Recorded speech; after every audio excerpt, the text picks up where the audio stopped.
Good morning, YouTube. So, I cannot sleep.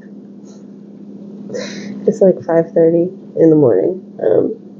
And I go back and forth between like sleeping later than I want to and getting up way too early. And it's just my body wakes up when it wakes up. I hate the early mornings though, because I still feel like I want to sleep longer. Didn't happen this morning. I tried to go back to sleep a couple of times, but no, I'm awake. So before anybody else gets up, we're gonna have some coffee and we're gonna cut up some strawberries and we're going to filter some kombucha, and yeah. So if we're up, we might as well be getting some stuff done so that this afternoon, when I can feel the tired of getting up at 5:30, I won't have much on my list left to do for the day. So we went to a strawberry U-Pick yesterday. We have quite a few of those here in the Central Maine area. We actually drive about an hour away to the one that we like, and it is pretty reasonably priced. This year it was $3 a pound or $2.75 a pound if you picked 20 or more. We only had time to get one flat because we had a lot of stuff going on. We put up 2 flats at least in our freezer for the year, but we can go back down before the season ends. It's not a big deal, and get 1 or 2 more flats. But I'm going to get this one flat done up, and then that will at least be that. So this is what it looks like. Those fresh, yummy berries. The berries are a little tart this strawberry season, and I know why that is. We are on our second 7-day stretch of rain in the last 2.5 weeks. So we had 7 days of mostly rain, maybe a couple hours of sun during the day, go back to rain in the evening. We had 7 days of mostly rain, and then we just got out of 2 days of sun, and it started back with the rain yesterday afternoon, and we're headed into another full week of rain. The strawberries are tart because fruit needs sun and heat. It needs that warmth to really ripen and get those sugars going. That gives it its flavor. It'll be the same thing with the tomatoes, so hopefully we don't have a super wet summer like this all summer. The coffee's done, so we're gonna make a cup of coffee before we get started. I got these beautiful pottery mugs when we went to go visit Old Fort Niagara on our trip to Michigan a couple weeks ago. They're really pretty.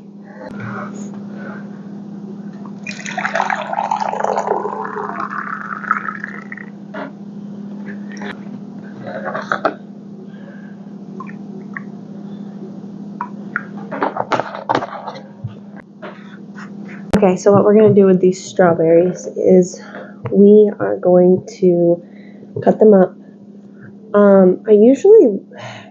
Sometimes I usually even just freeze my strawberries whole or just cut them in half. I think I might cut them in quarters today though, because I've noticed that I used them a lot this past winter, and now for things where I wanted them cut up a little smaller and I had to wait for them to thaw a little bit to do that. I just started making homemade kombucha, and the kids love the strawberry one, so I'm going to be making a lot of that. And they need to be cut up into at least quarters to fit in my jars. And then when I make homemade popsicles for the kids, which we do every week, they obviously need to be cut up into smaller pieces. So I'm thinking I might quarter them this year.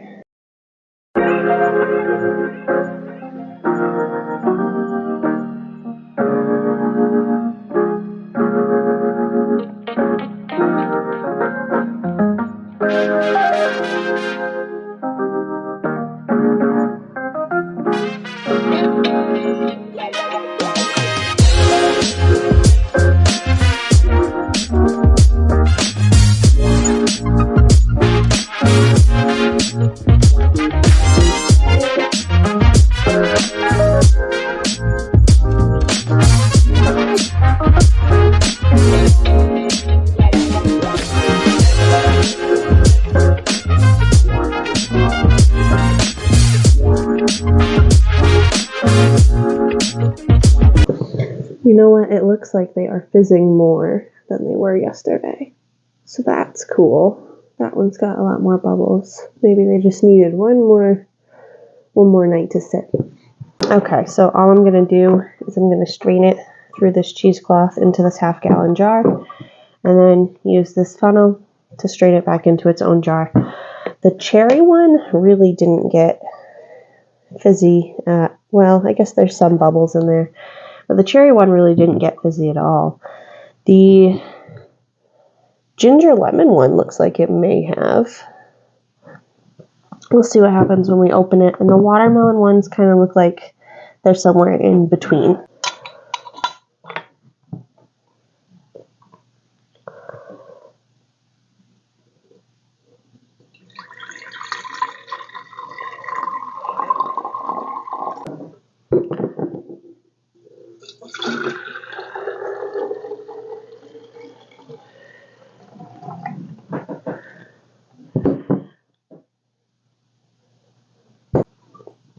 So I just tried this one. This is, it has honey, lemon, freeze-dried lemon, and ginger, fresh ginger in it. Oh my gosh, this is so good. This is exactly what I want when I think kombucha. I don't like things like super sweet all the time. Like the reason I made like the watermelon one and the cherry one is mostly because my kids love a nice fruity kombucha, and I definitely want to encourage them to drink it rather than other things like soda. So, yeah, I'm making a lot of fruit ones, but this was so good, and it did get nice and bubbly. It's nice and carbonated, so I'm super excited about this one.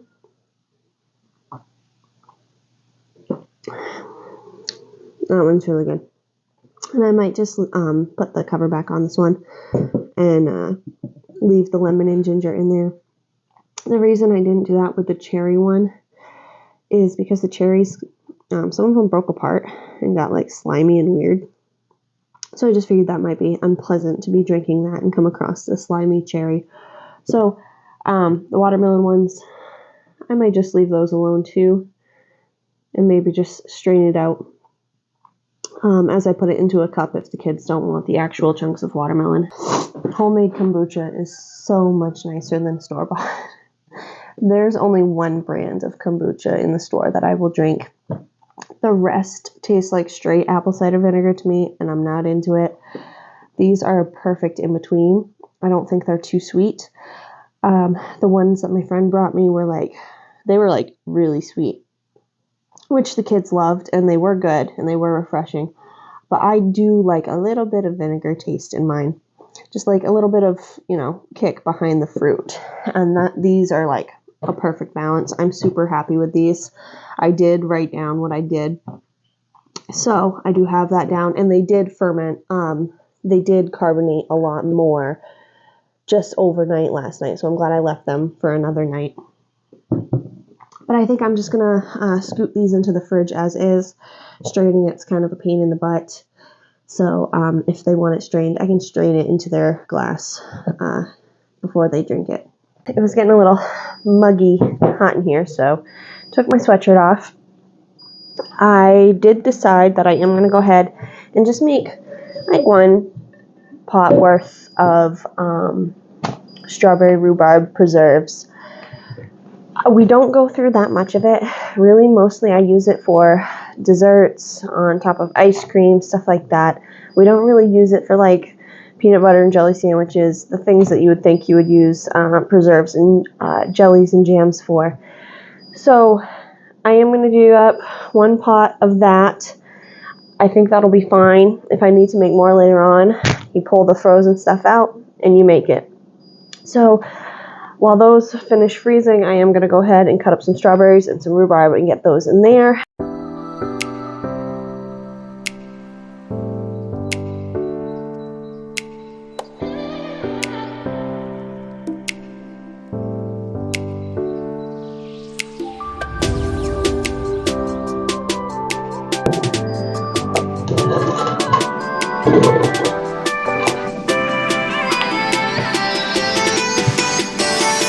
So you'll notice that I don't actually like hull hull these strawberries the way that people typically do, where they just, they scoop out the top inside part.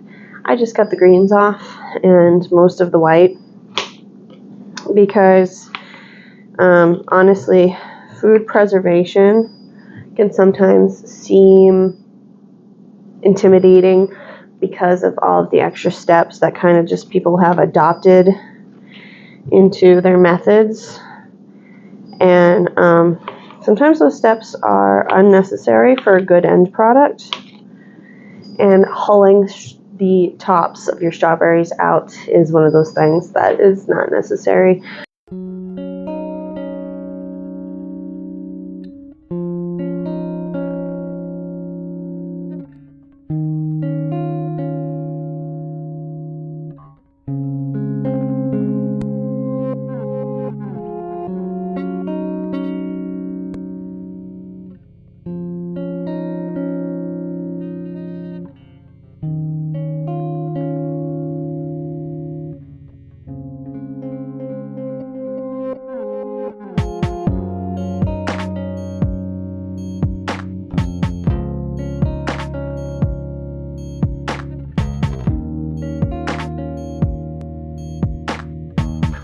Okay, so I ended up getting about 1.25 gallons of frozen strawberries, and then I have about a half a pot here of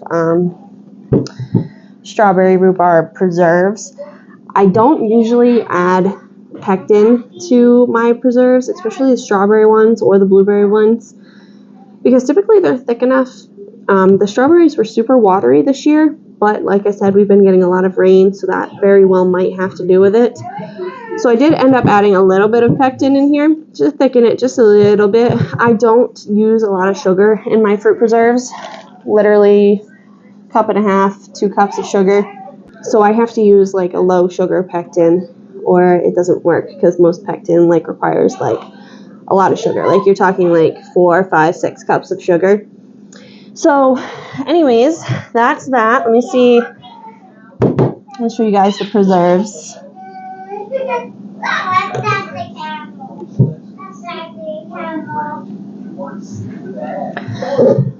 So these will be super tasty in desserts, on top of pancakes, on top of ice cream, whatever we decide to use them for. And I might do another half a pot. These will go into half pints. So what I'll do, I'm waiting for my grandmother to bring me my canner, because I went over there to get the incubator and the canner and forgot the canner. So until then, this is going to sit in the fridge and wait, and I'm going to do some other projects while I wait. I'm going to put this in half pints, and I'm going to put it in a water bath can for 10 minutes, and that's it. You're done. Canning fruits is super easy. You guys for hanging out with me this morning. It is the afternoon now. I've stopped quite a few times to do other projects, though now we are stuck inside because we have an air pollution warning, and anything we need to do outside is strenuous, which they're asking us not to do strenuous work that requires like lots of breathing outside today. So I'm going to get some indoor projects done, and you guys will see those on a later video. Thank you for joining me. I hope you are enjoying fresh strawberry season where you are, and happy homesteading.